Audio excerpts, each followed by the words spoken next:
Hello, hello, hello again, my friends. This is your girl Shanidra with another episode of Let's Dig Deep. I told you earlier wasn't complete, but again, we must meet again, my friends. So, as you've seen, the title of today was God is Not Pleased. Now, I didn't want to be the one to be the bearer of bad news, but he is not pleased at all. Now, with me, I try to see, people beyond the cover. I try to discover them more. I try to, not go by just one mere situation and judge people because I don't want to have any bitterness in my heart or whatever, because I know that's get you apart from God when you hold bitterness in your heart, when you hold anger, when you judge people, or when you do certain things that's not of God, that He tells us not to do. We can't do those things. So that's why I try not to, even in situations that I may be confused, but I'm like, maybe this is just not. Maybe they just don't understand or whatever. But I try to stay out of the judgment zone of other people, and I don't like for other people to look bad. That's not what I ever desire. I always, even if they do bad, I still try to say something good, because I don't want, I want everybody to have their own perception of someone or whatever, what have you. So I don't do that extra nonsense, because I know the common sense of what God has us to do, and He is certainly not pleased. And I really try not to be on live today. I really try to, I still have to take phone calls. I still have to encourage those, even if I'm going through, I still have to be there for others. That's just the way that God created me. When He literally lives in you, that's what you must do. You still have to be, it's not about you. It's not about, oh, woe me. It's that you already know God got you. So you have to encourage other people. So as I'm encouraging someone that's going through, I'm just telling them, well, just keep your head up, and, there's going to be a light at the end of the tunnel. And, I'm not going to tell too much because I don't want to tell what we discussed. But, I was just encouraging her and letting her know that, God is in control, period. You know, and that it's that we need to see this stuff, because maybe this is what we need to do as given the solution. It doesn't seem fair. My pastor actually preached about that yesterday. It doesn't necessarily seem fair that we it seems like the people that's not doing right, getting what they want or need or whatever, and you doing right. But at the end of the flight, if you stay in the fight, then you just might. I'm just playing. You always get the win at the end. As I told you, me and my children, we just read all of First Samuel.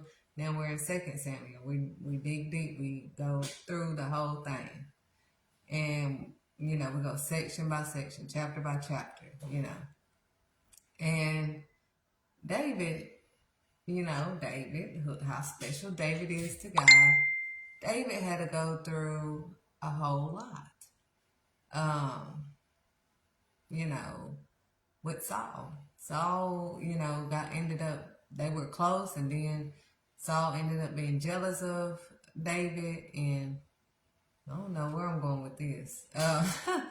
Saul ended up being jealous of David, and um, you know, God ended up leaving David, and he was with David. He ended up leaving Saul. Thank you, Lord, and he was with David, and David ended up getting more praises than Saul. So Saul was, he started having hate and bitterness and jealousy, and he was trying to bring David down. But he done messed around. Got found by God. God sees all things, all of it, not some of it, not part of it. Saul was supposed to be helping David, succeed and be who he was destined to be. But Saul ended up jealous of David. Jealous. And that's exactly what I'm seeing a lot of, is that we can't even come together because of this enemy of jealousy and envy. And you're scared that somebody's going to show you out. But that's not what it's all about. God, when God puts you in, you can't stop nothing, number one. Let me get that up. You can't stop nothing that God is doing. That's number one. You can't. So when you're trying to stop somebody else from being whom they are destined to be, see, that's part of my calling, is to help others discover who they are.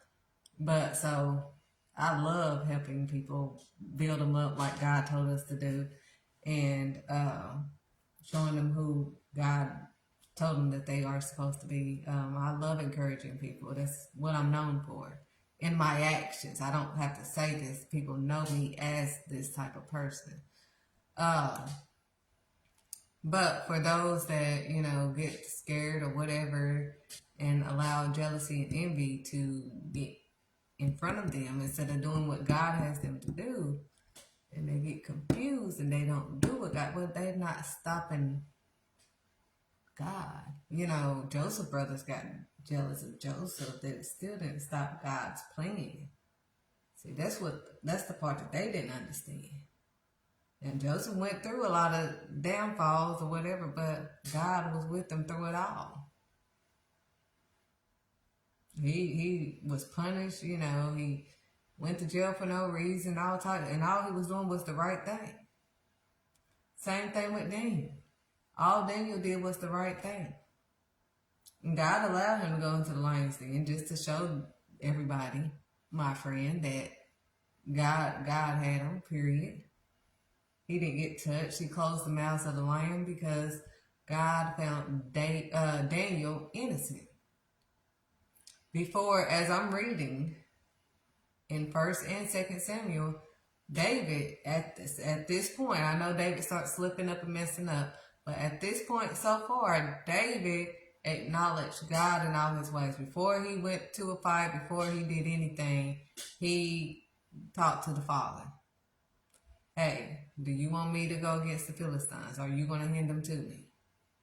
Before I go out here and be looking crazy, see, everybody around him that started taking vengeance into their own hands because they didn't understand God's plan, they started paying for their actions. Their life was taken the same way that they took somebody else's life. So if you say that you're in Christ, if you say you're doing it Yahweh, that's who I say. If you say you are doing it Yahweh, then you have to actually do it Yahweh. He said, don't only be hearers of my words, but be doers also. I don't want you to just repeat my word, but you don't do it. So we're about to get to it. In James, the 2nd chapter, starting at the 14th verse, it's talking about faith and deeds. So I'm trying to help you to be who God called you to be. Because he didn't have you to be all high and mighty. He's high and mighty. You don't need anybody else high and mighty. That's what the devil tried to do. Don't be a fool like the devil too.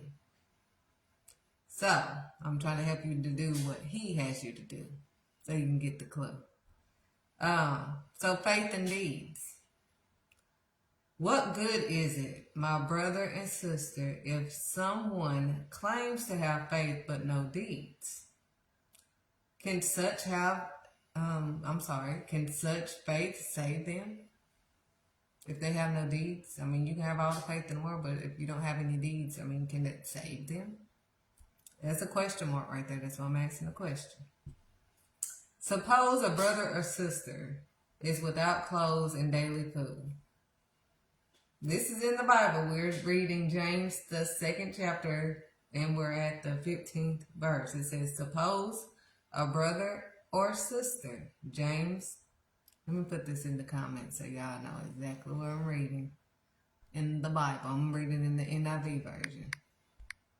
James, the 2nd chapter, starting at the 14th verse. I don't know, we'll probably end on the 26th verse.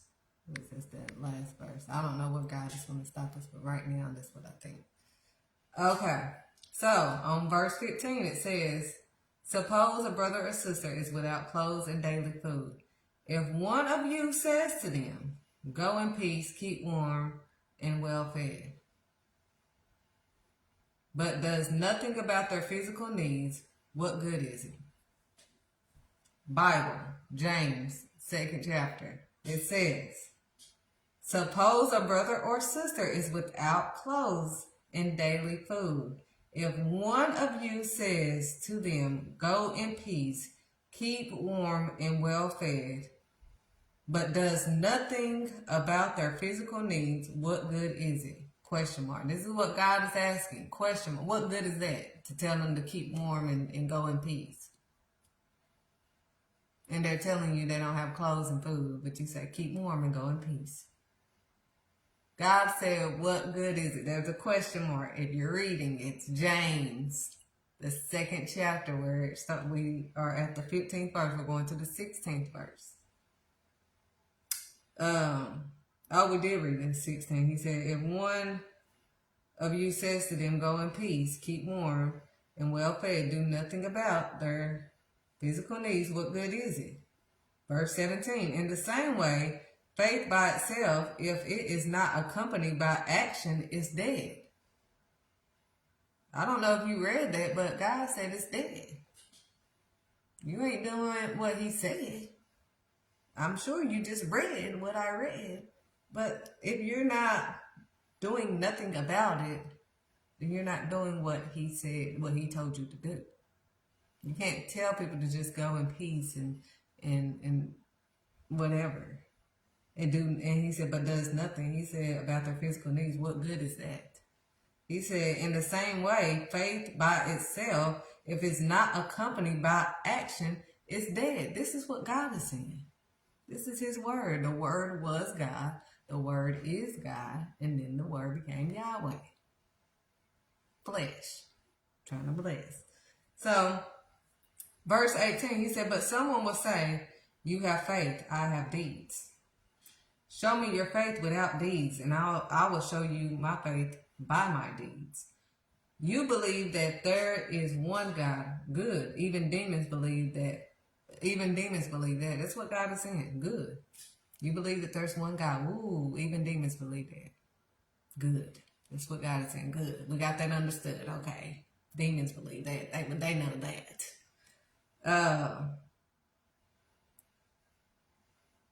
He said, verse 20, you foolish person, do you want evidence that faith without deeds is useless? He said, you foolish person.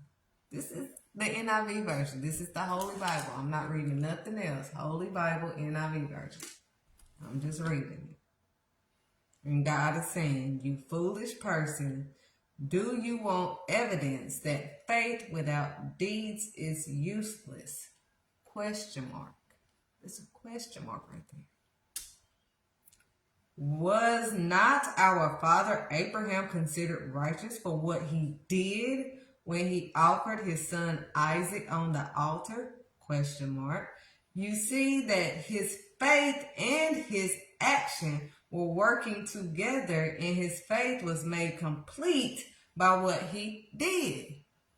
Now, y'all kid about me not being able to explain the things that I do, but y'all come up to me and tell me what I do. So I don't necessarily have to, because you see my works. I didn't even get noticed about anything by what I was telling everybody. I didn't tell everybody, stuff, and I didn't even know that I had got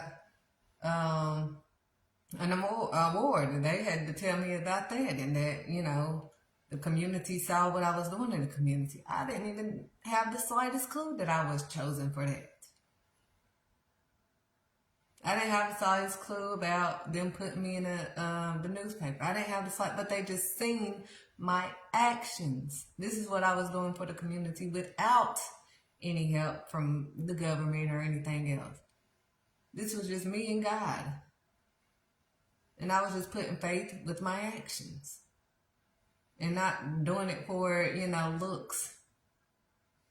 Or the book, Facebook. I wasn't doing it for all that. So, the works, the deeds. Because what is it? If you just say, yeah, I have this out, and no, you're just doing it for the looks, honey. You don't even give them the books.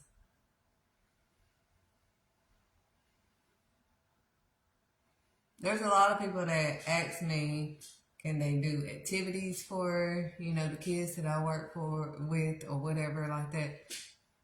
That's good, fine and dandy, but right now, they need to be found. They need to be found. They need to find their gifts and talents.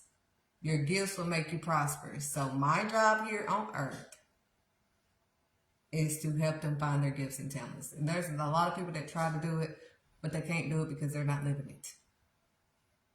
You have to actually live it and understand what God is doing, His plan. It means you have to talk to Him, and He'll show you how to deal with Him.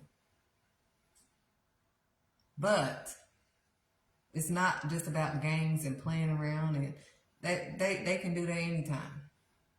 Right now, they need to find their gifts and talents, because out in this world, there's not really no help but God. So they need to know God, number one, so they can find their gifts and talents and know what their gifts are. Number two, and who to come to show them the way, which is Yahweh. Because they're not going to have nobody else. It's going to literally take faith in God on this ride. That's all you're going to need on this journey. It's faith as a mustard seed and just God. Because you're going to see a lot of people walking around with the fake facade. The more you get into God for yourself, the more there's nothing left for anybody else. Because you're going to see that He's the only one that's with you. He stuck to you like glue. He's always with you. No matter what you're going through, He got you. And what we go through is for us to see the problems to be. Literally. Like, I'm starting to see, I can be frustrated and be like, oh my gosh, this don't make any sense. Why would I be here? It's the same thing. Blah, blah, blah, blah. But now I'm like, okay, I see what's going on. I see that there's, this and this and that and whatever. So I'm consulting with my Father, like, is this what you have me to do? Is this what we're going to do? Because once He tell me what to do, that's what I do. I don't even have to really necessarily know how to do it. It's like on-the-job training. That's why He said do everything without grumbling and complaining and blaming. That's why I try not to blame nobody else or nothing else. It's like, it is what a TI is. But anyways, He said, you foolish person, do you want evidence that faith without deeds is useless? Was not our father Abraham considered righteous for what he did when he offered his son Isaac on the altar? You see that his faith and his actions were working together. And his faith was made complete by what he did. Not what he said he was going to do. People feed you with all these lies. That's why I tell my kids, because they're going to get the truth, period. And I'm like, I'd rather tell you the truth and you be mad at me or whatever you want to be. than me to lie to you. Oh, no, you're doing good when you're doing horrible. No. Fix that. Change that. Adjust that. I'm doing this for them. Because when they go out there, people going to talk about them. They may not even talk about them to their face, but they're going to be talking about them. So before anybody else talks about them, fix your collar, dude. You know, do this. They be getting mad, but they be glad because, you know, they understand the plan afterwards. But anyway, he said get back to it so we can get through it. Now, it says, you see that faith and his actions were working together, and his faith was made complete by what he did. And the scripture was fulfilled that says Abraham believed God, and it was credited to him as righteousness, and he was called God's friend. That's my best friend. You see that a person is considered righteous by what they do and not by faith alone. What they do for others, not just for them to make them look good or whatever. They got it misunderstood because they're not good. God is upset with this mess.